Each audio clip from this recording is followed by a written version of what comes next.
In a small apartment in the suburbs of San Diego, California, Emily Johnson sat facing her laptop screen while drinking her morning coffee.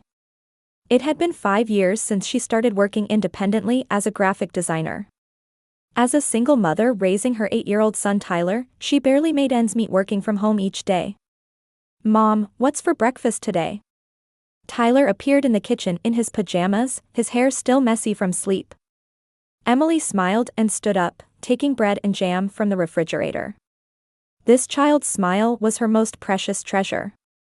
Since her husband Michael died in a car accident 3 years ago, this small family of just mother and son had become everything to her. Around 10 in the morning, the phone rang. Seeing "Mom" displayed on the screen, Emily let out a small sigh. Phone calls from her mother Barbara always required mental preparation. "Good morning, Emily." Barbara's voice had its usual refined quality, with a somehow distant tone. She was a perfectionist, and there was a clear difference in her attitude toward her grandchildren. "Good morning, Mom. What's up?" "It's about this weekend. I talked with Jessica, and we're thinking of taking everyone to Disneyland. Emma and Ethan have been wanting to go for so long." Emily frowned. "Everyone? Of course Tyler will come too. I want to create equally fun memories for all the children." Barbara's voice had a tone that emphasized her own goodwill. However, Emily could see right through to the true feelings hidden behind those words. Her sister Jessica lived in an upscale residential area about 10 minutes by car from their mother's house, along with her dentist husband and their 10-year-old daughter Emma and 7-year-old son Ethan. Jessica's family, blessed with financial comfort, was always at the center of their mother's attention and affection. From the difference in Christmas and birthday gifts to their treatment in family photos and the frequency of casual mentions in conversation, Emily and Tyler were always second priority in everything. "You can come too, can't you?" Barbara continued. "I have a big project deadline on Saturday." "I'm sorry." Emily answered apologetically. She actually did have an important project from a new client and couldn't take time off. Over the phone, a faint note of relief mixed into Barbara's voice. "Oh, what a shame. But we'll take care of Tyler, so it's fine. Children need fun memories." Emily nodded with mixed feelings. Time with his grandmother, aunt, and cousins was precious for Tyler. However, the subtle feelings of alienation and discriminatory treatment she had experienced many times before cast a shadow of anxiety over her heart. At last year's Easter, Jessica's children received expensive toys while Tyler only got an inexpensive book. At the summer family barbecue, Emma and Ethan's school achievements were discussed endlessly while Tyler's art contest win was dismissed with a single comment. And in the family photos always taken at the end, Tyler was often made to stand at the edge. "Mom, Disneyland?" Tyler came running over with sparkling eyes. He had apparently been listening to Emily's phone conversation. "Yes, Grandma and Aunt Jessica are going to take you," Emily answered while stroking her son's head. Watching Tyler's innocent joy made her own anxieties seem trivial. "Yay! I get to go with Emma and Ethan."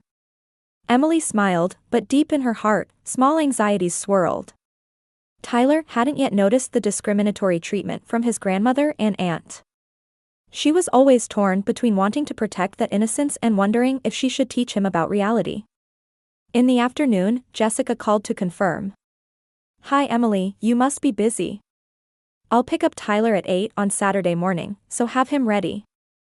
"Thank you, Jessica. I appreciate it. Leave it to me. My kids are looking forward to it too." Jessica's voice was bright but somehow seemed superficial. "You really seem busy though. It must be hard raising a child and working alone, right?" Emily sensitively picked up on the mixture of sympathy and superiority in those words. "I'm fine. Tyler and I are doing our best together." After hanging up, Emily gazed out the window. The sunset was illuminating the small garden of their apartment. Tyler was absorbed in drawing in the living room. Protecting the happiness of this small family was more important to her than anything else. On Tuesday night, Emily was revising a logo design for a new client while thinking about the upcoming Saturday. Tyler was already asleep in his bedroom, but his excited voice wouldn't leave her head. During dinner, he had talked endlessly about what he wanted to do at Disneyland. He wanted to ride Space Mountain, take pictures with Mickey Mouse, and most of all, have fun with Emma and Ethan. Emily picked up her coffee cup and took a sip of the warm liquid. Watching her son's pure joy sometimes made her own anxieties seem excessive. However, years of accumulated experience wouldn't allow her to be easily optimistic. On Wednesday morning, Barbara called again. "Emily, I want to talk about what to bring on Saturday." "Yes, Mom." "Is there anything special he needs?" "Sunscreen and a hat are essential. And bring Tyler's medicine." "That child has allergies, doesn't he?" Barbara's voice was businesslike. Emily frowned. "Mom, Tyler doesn't have allergies. That's Ethan." There was a brief silence on the other end of the phone. "Oh, was that right? My memory's been fuzzy lately." Barbara laughed lightly. However, Emily felt something cold run down her spine. Her mother had confused details about her grandchildren several times before. Especially regarding Tyler, she was often vague about even basic information. "Just to be safe, I'll send Tyler with an emergency contact card. I'll write my cell phone number on it too." "How dramatic." "It's just for one day." A slight irritation crept into Barbara's voice. "Jessica manages 2 children perfectly, but you worry too much." Those words stung. Always the comparisons. Jessica was always brought up as the standard. Emily took a deep breath and suppressed her emotions. "Sorry, Mom. It's just his first long outing like this." "First time?" "We took him to the San Diego Zoo last year. That was half a day, and I was with him." "Well, anyway, don't worry. Leave it to us." After hanging up, Emily thought back to past family events. Tyler had certainly seemed to enjoy himself at the zoo last year. However, she couldn't forget what he said after they got home. "Mom, why does Grandma only take pictures of Emma and Ethan? I wanted her to take pictures of me too." At that time, Emily's heart ached seeing her son's disappointed expression. Even an 8-year-old child could sensitively pick up on the difference in adults' attitudes. Ever since then, being careful that Tyler wouldn't get hurt at family events had become a major burden for her. On Thursday night, Jessica called with details. "I'll pick him up at 8 on Saturday morning, so have Tyler ready. I'll prepare lunch for everyone, so you don't need to send anything." "Thank you. Should I give you a list of Tyler's likes and dislikes?" "It's fine, I'll just make kid-friendly sandwiches and stuff. Don't be so neurotic." Jessica's voice had a tone that found Emily's caution troublesome. "All right. But if there are any problems, please contact me immediately." "There won't be any problems. I'm raising 2 children myself, so I'm used to handling kids." That night, Emily carefully prepared Tyler's belongings. His favorite t-shirt, comfortable sneakers, a small backpack. And just in case, she slipped a card with her contact information into the inner pocket of his backpack. She didn't tell Tyler, but she also decided to give him a small watch with a GPS tracker. It might be overprotective, but her maternal instincts were warning her of something. On Friday night, Tyler was too excited to sleep. "Mom, I'll get to meet Mickey Mouse tomorrow, right?" "The real Mickey?" "Yes, I'm sure you will." Emily sat beside his bed and stroked his head. "Have fun. But make sure to listen to what Grandma and Aunt Jessica tell you." "Yeah, I'll be a good boy. And when I come home, I'll tell you lots of stories about everything." Emily smiled, but a small anxiety was growing in her chest. If anything troubles you, ask an adult for help. The people in Disney uniforms are all very kind. "Why?" "Grandma and Aunt Jessica will be there. Just in case. Mommy always worries about you." On Saturday morning, Emily woke up at 7:30. Tyler was already awake and getting dressed. His face was shining with anticipation and excitement. "Mom, I'm all ready." While eating breakfast, Emily did a final check. Remember, there's a water bottle and a card with Mommy's phone number in your backpack. Got it. But I'll be with Grandma and them, so I'll be fine. At exactly 8 o'clock, Jessica's car stopped in front of the apartment. From the BMW SUV came the cheerful voices of Emma and Ethan. Barbara sat in the passenger seat, and the two grandchildren were in the back seat. Good morning, Tyler. Emma waved from the window. Today's going to be so much fun. Emily walked Tyler to the car. Jessica turned around from the driver's seat. Don't worry, we'll bring him back tonight. It'll probably be around 8. Please take care of him. Call me if anything happens. It'll be fine, nothing will happen. We're off. As she watched the car drive away, Emily tried to shake off the anxiety in her chest. Tyler was waving from the back seat. Seeing his smile, Emily smiled back. It was probably just unnecessary worry. The children would have a fun day and come home with lots of stories to tell. On Saturday morning, Emily sat at her desk with coffee in hand. The new client's project was complex and required focused work. However, she couldn't get Tyler off her mind. Looking at the clock, it was 9:30 in the morning. By now, everyone was probably walking through the Disneyland gates. After noon, Emily stopped working and had a light lunch. What attraction was Tyler riding now? Was he getting along well with Emma and Ethan?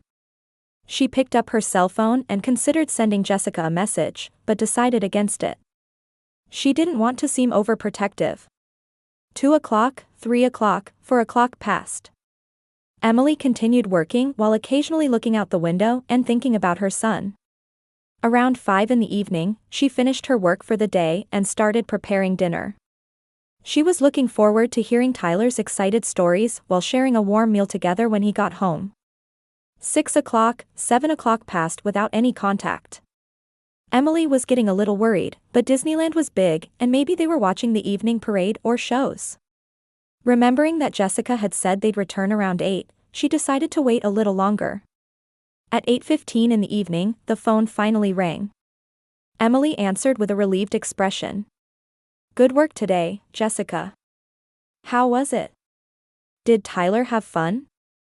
However, what came through the phone wasn't Jessica's voice, but her mother Barbara's. And that tone had a strange lightness to it. Oh, Emily. Good work today. We're just leaving Disneyland now. Good, so everyone had fun. How was Tyler? Well. Barbara's voice had a light tone as if she had merely forgotten something trivial. Tyler went off somewhere. Well, these things happen, and I'm sure he's playing somewhere. Sorry, but we're heading home first. And then Barbara laughed. As if she were telling a joke. Emily's blood froze instantly. What? What did you say? So Tyler went off somewhere. But don't worry, I'm sure he's fine. Disneyland is a safe place. From the background, Jessica's voice could be heard. She too was speaking in a light tone. My kids are fine though. Emma and Ethan both stayed close to their mother like good children.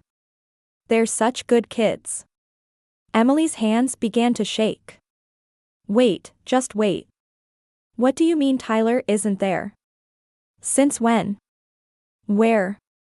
Well, when was it? I think we stopped seeing him around afternoon. Well, that's how children are, right? Barbara's voice sounded like she was talking about someone else's problem. Someone else's problem? What are you saying? Emily's voice cracked. Tyler is 8 years old. Being alone at Disneyland. Don't get so excited. I'm sure someone will find him. The Disney people are kind. Jessica's voice was heard again. That's right, Emily. Don't worry so much. My kids are tired and want to go home. Walking around all day was really exhausting. Emily's body shook with anger and fear. Exhausting? What were you doing? Why didn't you contact me? We're contacting you, right now, Barbara laughed lightly. Besides, you said you were busy.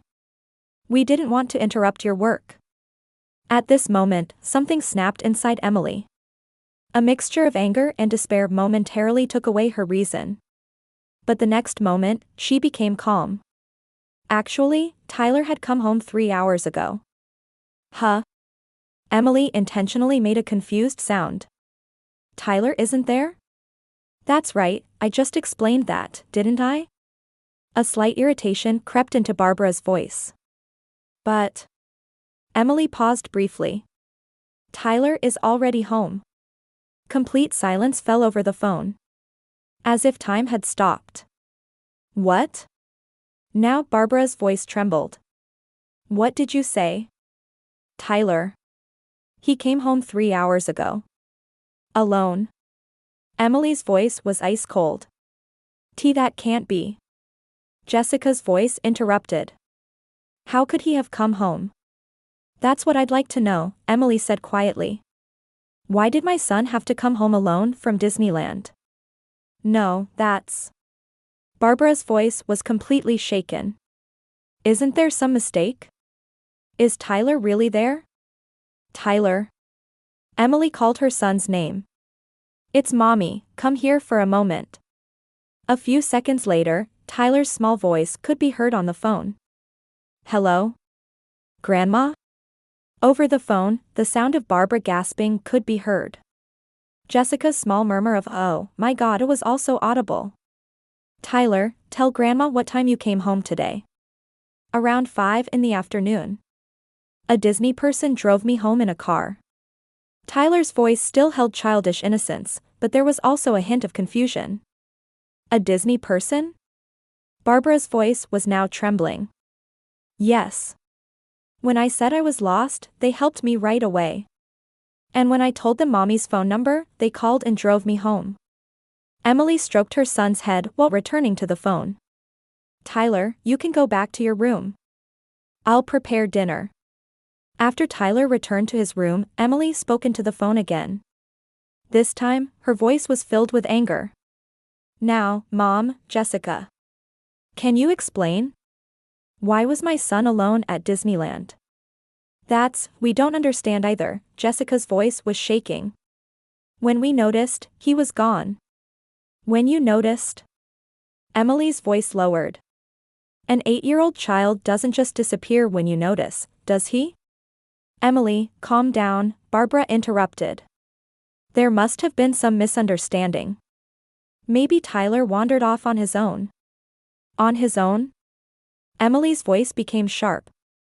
An 8-year-old child, accompanied by 3 adults, wanders off on his own?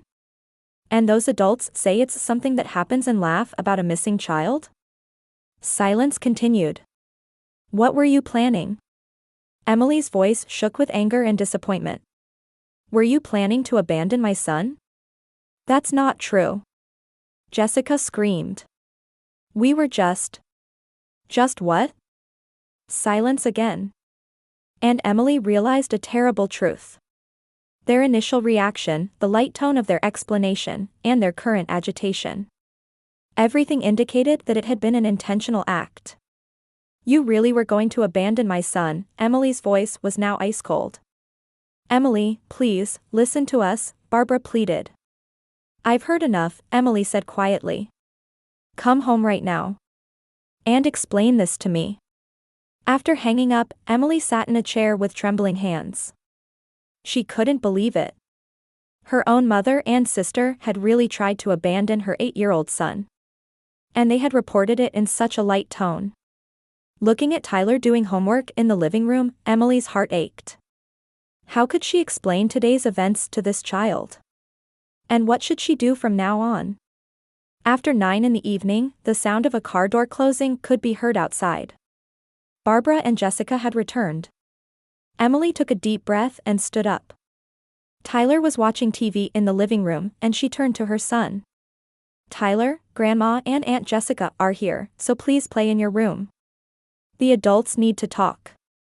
Okay, I understand, Tyler answered obediently and headed to his room. However, halfway down the hall, he turned back and asked in a small voice, Mom, did I do something bad? Emily's heart ached. No, Tyler. You didn't do anything wrong. You're a very good boy. When she opened the door, Barbara and Jessica were standing there. Both looked pale, especially Jessica, who was clearly upset. Emma and Ethan were nowhere to be seen. Where are the children? Emily asked. We left them at home. David is watching them. Jessica's voice was trembling. The three sat in the living room. Emily tried to maintain her composure, but inside, anger was boiling. Explain, Emily said quietly. From the beginning.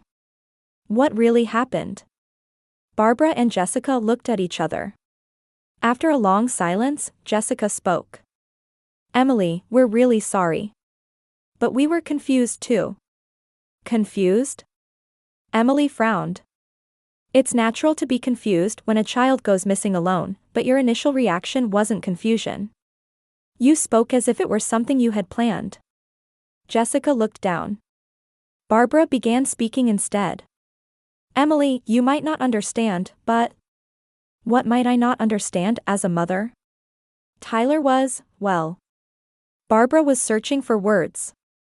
A bit more troublesome compared to Emma and Ethan. Emily's eyes sharpened. Troublesome? Specifically how? From morning, he kept complaining, Jessica interjected. Saying the attractions were scary, that he was tired. Emma and Ethan never do that. It's normal for an 8-year-old child to get tired walking around a theme park all day and say so, isn't it? But my kids. My kids, Emily raised her voice. Always comparisons. Tyler is a child with his own individual personality different from theirs. Is that such a problem? Barbara cleared her throat. Emily, calm down. We were just what? After a long silence, Jessica began telling the truth in a small voice. Around 1 in the afternoon, it was lunchtime. Tyler said he didn't want to eat the sandwich I'd made. He said he didn't like peanut butter. And?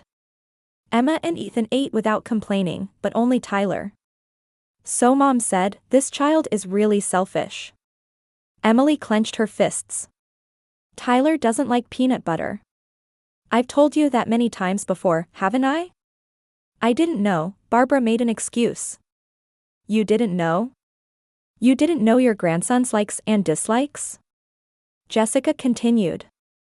Then around 2 in the afternoon, when we were going to ride Space Mountain, Tyler started crying saying he was scared. Emma and Ethan bravely got on. It's natural for an 8-year-old child to be scared of a dark roller coaster, isn't it? But the other children. Stop comparing him to other children. Emily shouted. Tyler is Tyler. Barbara sighed deeply. Emily, I'll be honest. We were tired. Tired of taking care of Tyler all day. Taking care of him. Emma and Ethan don't require much attention. But Tyler constantly needed attention, and we couldn't enjoy ourselves either. Jessica continued. So around 3 o'clock, during a bathroom break. What? While Tyler was in the bathroom alone, we sat on a bench a little distance away. And? Honestly, we wanted to spend some quiet time without Tyler, even if just for a little while. Jessica's voice was trembling. We only meant for about 10 minutes. Emily was stunned. So you intentionally left Tyler behind? It wasn't abandoning him. Barbara protested. We just put some distance between us. We intended to go back soon. But you didn't go back. Tyler came out of the bathroom and started looking for us. But he couldn't find us. Jessica began to tear up. We looked for him too. Really? You looked? For how long? About 30 minutes. 30 minutes? Emily's voice cracked. An 8-year-old child was lost alone for 30 minutes, and you were okay with that? We weren't okay. Jessica started crying. But we couldn't find him, and we didn't know what to do. Did you contact security? Did you request a park-wide announcement? Silence. You did nothing? We were panicking too. Barbara answered weakly. Emily stood up. Panicking? You were laughing when you called me. These things happen and I'm sure he's fine. That's panicking? Emily, please. Why did you lie? Why didn't you tell me the truth from the beginning? Jessica covered her face. I was scared. Scared that you'd be angry. Angry? Emily looked incredulous. You intentionally abandoned my son and lied to me, and you thought I wouldn't be angry? At this moment, Tyler entered the room. Mom, can I have some water? Emily quickly wiped away her tears and forced a smile. Of course, let's go to the kitchen. While giving Tyler water in the kitchen, Emily quietly asked, Tyler, can you tell Mommy about Disneyland today in detail? Tyler answered while drinking water. It was fun at first. But at lunch, Grandma said, this child is really selfish. I just said I didn't like the peanut butter sandwich. Emily's heart ached. And then? In the afternoon, I cried because the roller coaster was scary. Then Aunt Jessica said, learn from Emma and Ethan. I felt so embarrassed. I see. Then when I went to the bathroom, when I came back everyone was gone. At first I thought it was hide and seek, but no matter how much I looked, they weren't there. Tyler's voice became small. I was so scared. I thought I was all alone and started crying. Emily hugged her son. You must have been scared. But you did very well. The Disney people were kind and helped me right away. And when I told them Mommy's phone number, they called and drove me home. They were very nice. Good, I'm glad. But Mom, Tyler looked up. Why did Grandma and Aunt Jessica leave me behind? Did I do something bad? Emily's heart felt like it would break at her son's innocent question. Tyler, you didn't do anything wrong. Absolutely nothing. The adults made a mistake. Really? Really? You're a very good boy. Mommy's precious treasure. After Tyler returned to his room, Emily went back to the living room. Barbara and Jessica sat there looking uncomfortable. Did you hear that? Emily's voice was cold. What my 8-year-old son went through. Emily, we're truly sorry, Jessica said through tears. We're reflecting on our actions. Reflecting? Emily sneered. This isn't a matter that can be solved with reflection. You put my son in danger. And you lied. But everything turned out fine in the end, Barbara said weakly. Fine? Emily's voice trembled. An 8-year-old child was abandoned alone at a theme park, and that's fine? What if the Disney staff hadn't been kind? What if bad people had taken him? The two fell silent. This is the end, Emily said quietly. I don't want anything to do with you anymore. Emily, please, Barbara pleaded. We're family, aren't we? Family? Emily stood up. Family members protect each other. What you did isn't what family does. For one mistake, to be so. One mistake? Emily turned around. For years, you've discriminated against Tyler. Today was the culmination of that. Walking to the front door, Emily continued.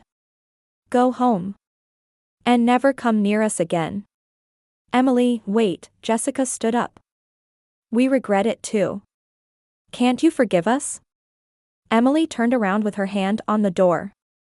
Apologize to Tyler. And never seeing us again is the best amends you can make. After the door closed, Emily leaned against the wall. It had been a long day. However, this wasn't the end.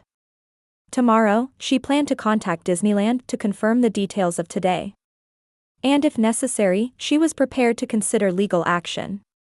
When she peeked into Tyler's room, her son was reading a picture book in bed. He looked up and smiled at her. Mom, a lot happened today, but I'm okay. Because I have you. Emily sat beside her son's bed and stroked his head. That's right, we have each other.